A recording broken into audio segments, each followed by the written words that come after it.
want to talk about a few things. Do you have a skiff in your home? Yes, I did.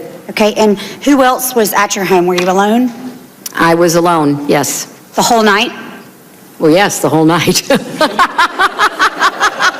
I don't know why that's funny. I mean, did you have any in-person briefings? I don't find it funny at all. I'm sorry, a little note of levity at 7:15. Well, I mean, the reason I say it's not funny is because it went well into the night when our folks on the ground were still in danger. So I don't think it's funny to ask you if you were alone the whole night. Congresswoman, you asked if I had a skiff. I had secure phones. I had other equipment that kept me in touch with the State Department at all times. Vertigo, they can have forgetfulness. Is that video we're showing a seizure? Well, maybe it certainly could be. Watch it right here. Let's just watch it closely here. Watch the reporter back right there. You see the look, and it goes on and on and on.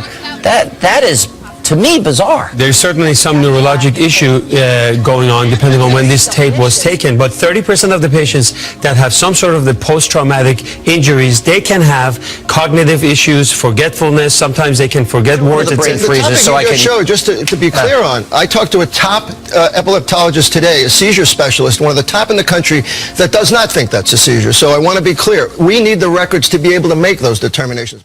About 90 minutes in, Mrs. Clinton left, saying she felt overheated. Before she was taken to her daughter's apartment, a camera captured Mrs. Clinton appearing woozy and losing balance as she was escorted into her SUV. A short time later, she emerged from her daughter's apartment. Feeling great. Feeling great. When you look at that collapse, that video that was taken, you wonder if it's not more serious. No, than dehydration. She's been, well, if it is, it's a mystery to me and all of her doctors. Rarely, but on more than one occasion over the last many, many years, the same sort of things happened to her when she just got severely dehydrated. And she's worked like a demon, as you know, as Secretary of State and as a senator, and in the years since. It's chaotic, but law enforcement's trying to make sense out of it. They're trying to obviously not let something happen again in the next 10 minutes, the next hour. This is an NBC News special report. Here's Lester Holt. Good day from New York. Some concerns raised this morning about the well-being of Hillary Clinton, Democratic candidate for president, after she left the 9/11 memorial service at Ground Zero earlier than expected. Her campaign telling us that it may have been related to the heat and that she is okay. And of course, the late-night comics are weighing in. You know what? Everyone, especially reporters, have a right to be angry. You know, as does everybody else who Hillary kissed and touched this weekend. Yeah, look at her, handing out pneumonia like it's a free sample at Costco. Would you like some pneumonia? Trump has refused to attack her while she's sick, and he even said that he hopes she feels better. At which point, people started asking Trump if he was feeling okay. Maybe you should lie down, Mr. Trump. Her campaign telling us that it may have been related to the heat and that she is okay. But what I see in this video is someone who is unsteady and wobbly, but conscious on a hot and humid day in New York City like today. Elise Finch is here now with your exclusive CBS 2 forecast. And Elise, a lot of people are looking at today as a little bit of relief after yesterday. Yeah, for sure. It's relief from the heat and humidity. The temperatures were down, but so were the dew points. So we had cooler temperatures, lower humidity, and generally speaking, a nicer day to be outside. And here are the basic facts. She had 2 episodes of what's called deep venous thrombosis. Common problem, blood clots in the leg. She also has hypothyroidism. And she's being treated for hypothyroidism with something called Armour Thyroid, which is very unconventional and something that we used to use back in the 60s. And both he and I went, that's weird. And by the way, wow, Armour Thyroid sometimes has some weird side effects. Oh, well, okay, so she goes on Coumadin. That's weird because Coumadin really isn't even used anymore. Now we use Eliquis or Xarelto, things like this. Certainly the presidential candidate would get one of the newer anticoagulants. Then she falls, hits her head, and as a complication of that has something called a transverse sinus thrombosis. This is an exceedingly rare clot. I've only seen one of these in my career, which is a clot in the collecting system for the cerebral spinal fluid. And it essentially guarantees that somebody has something wrong with their coagulation system. Well, she's had 2 clots, a transverse sinus thrombosis. What's wrong with her coagulation system? Has that been evaluated? And oh, by the way, Armour Thyroid, associated rarely with hypercoagulability. So the very medicine the doctors are using may be causing this problem, and they're using an old-fashioned medicine to treat it. What is going on with her health care? It's bizarre. I got to tell you, look, maybe they have reasons, but at a distance, it looks bizarre. And she would continuously berate people, as I mentioned before, but she was like two different people. Again, she would be polite and nice to everybody when the cameras were on, and then when they were off, she was just cold, distant. Seconds later. Just almost instantly. I mean, that's what I've experienced quite a few times.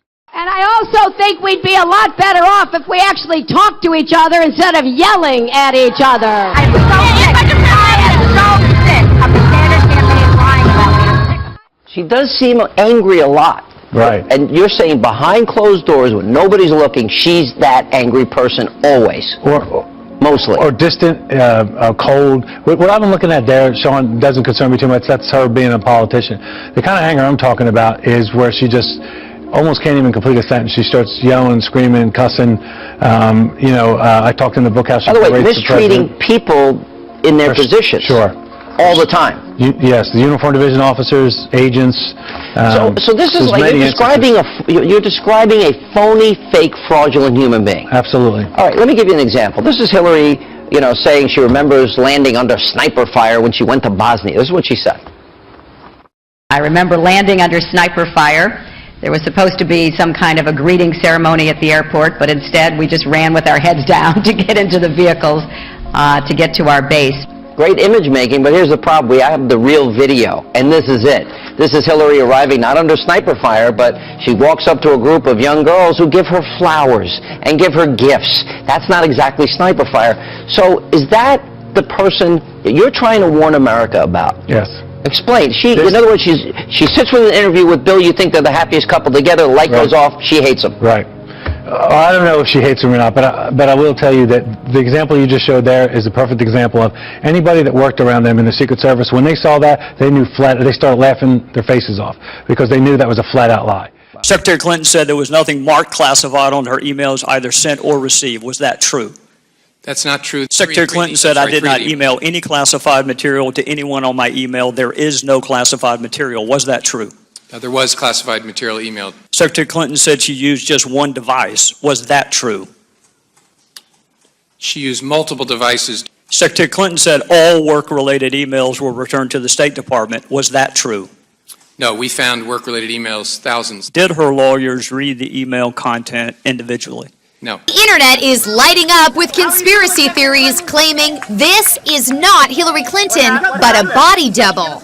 Hillary seemed in good spirits as she emerged from her daughter Chelsea's apartment Sunday after collapsing at the 9/11 memorial ceremony. But the Twitterverse erupted. Nose looks very different. This isn't Hillary. Another conspiracy theorist noted the absence of any obvious Secret Service agents close by when Hillary walked out of Chelsea's apartment building. Some citizen sleuths claim the woman emerging from Chelsea's apartment was actually this woman, Teresa Barnwell, who's the spitting image of the presidential candidate. And Teresa added fuel to the fire when she posted a photo of herself outside the apartment building wearing sunglasses with the caption, "Maybe I was in New York." Teresa Barnwell even has an ironclad alibi. She was impersonating Hillary all right, but 3,000 miles away in LA. Here's the evidence. She was appearing live on Spike TV's Lip Sync battle along with lookalikes of Bill Clinton, President Obama, and First Lady Michelle. Why did you post that tweet? Just to kind of mess with people because of this rumor that had started that some kind of body double had come out of the apartment instead of the real Hillary.